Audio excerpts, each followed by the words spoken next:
Why does the Nintendo 64 get so much hate? This is something that's been on my mind lately as I see it all the time. Nintendo 64 is like the butt of the joke type of thing. A lot of people either hate it or love it, but there's been a lot of crap talking going on out there. And I started to think about this, like, is it deserved? I was extremely hyped for the Nintendo 64 before it came out when it was first like revealed and Nintendo Powers and stuff like that. When Killer Instinct was in the arcade and we went, oh, the Ultra 64. And nowadays, yeah, it's just kind of, some people really love it and some people got a lot to say negatively about it. And I was thinking, is this deserved? Is it really deserved? Yes and no, honestly. Nintendo 64 is one of my favorite consoles. It's not my favorite. It's not at the top of the list. As far as Nintendo consoles go, it's probably top 4, top 5 maybe. It can't beat the Super Nintendo or the NES or even the Switch for me, but it does hold a lot of nostalgia for me. When it was first announced, I remember putting a pre-order at a local game shop and the price was supposed to be $250.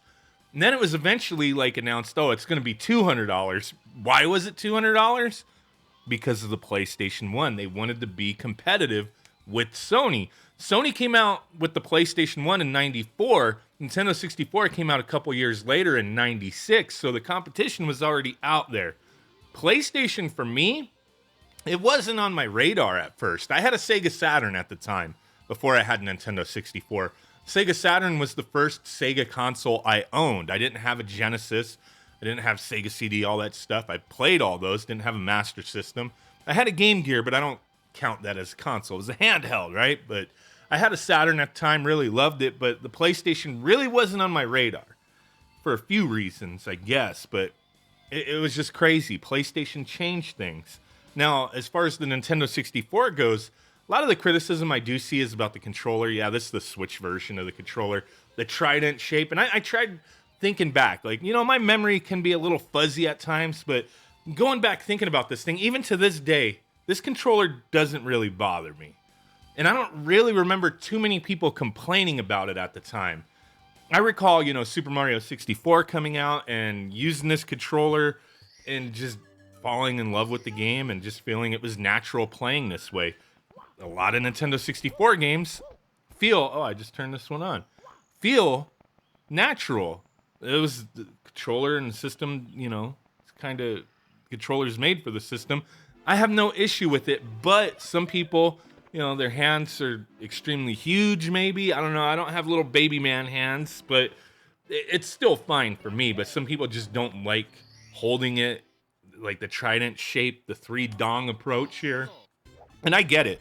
Valid criticisms. My main criticism with the original Nintendo 64 controller was that stick that would go limp over time. You know, especially after some crazy sessions playing Mario Party, you would lose that stiffness of the stick. I mean, it was kind of a new thing at that time, you know, putting 3D movement into a game, having to design a controller around that. And thankfully, this isn't what stuck around. It was fine at that time, but yeah, that style had to evolve, and I'm fine with that. Not the greatest controller ever, but at the time I didn't really have an issue with it. But I think where a lot of people wind up having an issue with the Nintendo 64 is comparing it to the PlayStation 1. Now, do the graphics hold up? I think in some situations they do, but then some they don't. It's the same thing with the PS1. Some things are just so, like, of its time, and they don't hold up at this time, but you still may have nostalgia for it. For me, I'm not a big graphics like, it looks ugly, I can't play it. If I enjoy it, it's fine. Nintendo 64, you know, with the way the system was designed and some of the limitations behind it, doesn't look as great nowadays as it did back then. PS1 maybe looks a little better on modern displays, maybe for some people, but I think that's a part of it, you know, is just the graphic style and just how things look, and people, you know, maybe playing Nintendo 64 again and being like, this just doesn't look great. It's understandable, but I think the biggest thing is with comparing Nintendo 64 to the PlayStation 1 is the variety of games that were available. I jumped ship from the Nintendo 64.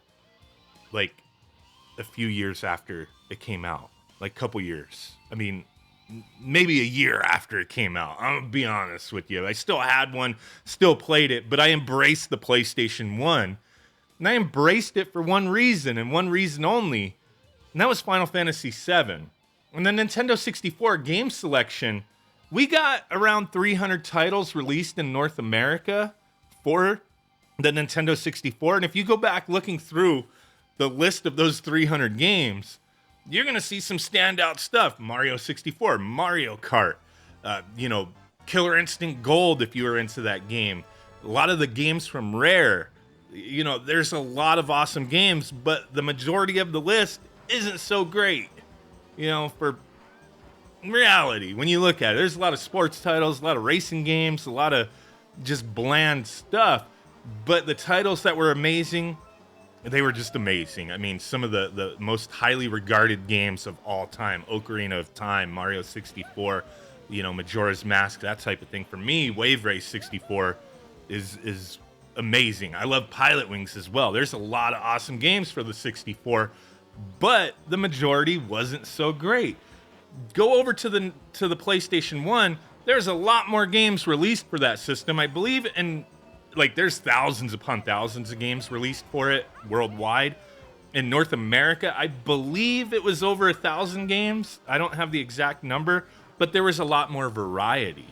There was a lot more variety with the Nintendo 64. For a lot of us who came off of the Super Nintendo and loved the Squaresoft games at the time, which was something I really enjoyed. The Final Fantasy, Secret of Mana, Chrono Trigger, that kind of stuff. Amazing games, right? And going into the Nintendo 64, we didn't get anything like that. We didn't get the stuff that a lot of us really enjoyed. Squaresoft was gone. They were like, screw you guys. I'm out. We didn't even get a Metroid, you know what I mean? There was a lot of stuff that people loved, all the fighting games on the Super Nintendo, role-playing games. We didn't get that on the Nintendo 64. On the PlayStation, though, you sure as shit did. You got everything. The variety was there. And I think that's a big thing that people look back on is the overall library. I don't think the Nintendo 64 is a bad console at all. I love the system, but the variety, yeah. It's like, if you were to be stuck on an island, which would you prefer? The Nintendo 64 or the PlayStation 1? You're living the rest of your life on an island. You got a TV set up, the optimal setup, and that's it for whatever system you're bringing, Nintendo 64 or PlayStation 1. Which are you going to bring? You ain't got nobody to play with. You don't have 3 friends with you. You're by yourself. So you ain't going to be having hours and hours and days of crazy Mario Kart madness with friends. It's just single player only. When I really think about it, I mean, just got to be straight up about it. PlayStation 1, that's what I would bring. That's just, the variety there. When you go back and look at it, and like I said, Final Fantasy VII was the reason I jumped to the PlayStation. It's not my all-time favorite Final Fantasy game, but it was something I was missing being a mostly Nintendo consumer at the time. But when you go and you look at the top-selling games, it's kind of telling. It's kind of strange when you go between the Nintendo 64 and the PlayStation 1. Let's go look at the top-selling game. Number one selling game on the Nintendo 64 was Super Mario 64. Sold 12 million units. The console itself only sold 33 million worldwide. PlayStation 1, what was that alert? PlayStation 1 sold 102.5 million worldwide, more than 3 times the amount. Mario 64, top-selling game on the Nintendo 64 at 12 million units. Top-selling game on the PlayStation 1, Gran Turismo, 10.8 million units. That's less than Mario 64, but a larger installed user base on the PlayStation 1. That's telling in my eyes in that it kind of spells the picture. There's so much variety on the PlayStation 1, so there's a little bit for everybody. Those top sellers, there's tons of games that sold over 1 million games on the PlayStation 1, but the Nintendo 64, smaller installed user base, also a smaller library to select from. So those heavy hitters sold like crazy. That's why Mario 64 sold almost, a million and a bit over what the best-selling PlayStation 1 game was. The second best-selling game on Nintendo 64 was Mario Kart. And on the PlayStation 1 was Final Fantasy VII at 10 million. Both of them around 10 million. Almost tied. And then you go to the number 3 spot, Nintendo 64 was GoldenEye at 8 million. And on the PlayStation 1, Gran Turismo 2 at 9.3 million. It's kind of a weird thing with the top selling list for the PlayStation, because you got 2 Gran Turismo games, and then you got 2 Final Fantasy games. Final Fantasy 8 at 8.6 million was the fourth best selling game. And then rounding it out, top 5, Tekken 3 at 8.3. Nintendo 64, Ocarina of Time at 7.6 at the 4th. And then Super Smash Bros. At 5.5 at the 5th. Kind of, when you look at it, it's weird. Because kind of going back to what I was saying a few minutes ago, the variety on the PlayStation, there's so much, to look at, different genres and everything. But the top 4 selling on the PlayStation 1, 2 of them are racing games, 2 of them are role-playing games. Right? The Nintendo 64, the top selling list, there's a little more variety with the genres represented there. Kind of an interesting thing, I guess. But, I love both systems. And, some people, they're going to have, hate toward the Nintendo 64. Maybe justified, maybe bandwagon type of stuff. Maybe they seen somebody that they follow out there talking shit and they just want to jump on it. Or maybe they just legit don't care for the Nintendo 64 like other people do. And I find that fine. Like, who cares, right? I just thought it was interesting going back and looking at the PS1 Nintendo 64 because they're very closely tied together history-wise. The relationship with Nintendo and Sony at the time, the Sony Super Nintendo, whatever, all that stuff that was going on. Nintendo sticking the cartridges and, Sony coming out saying, screw you, Nintendo. We're going to do our own thing then. And, putting a disc-based system out there. It's all fascinating stuff. Really curious to hear what you guys got to say about it. Let me know what you think down below. Thanks for watching, and we'll catch you on the next one. Bye.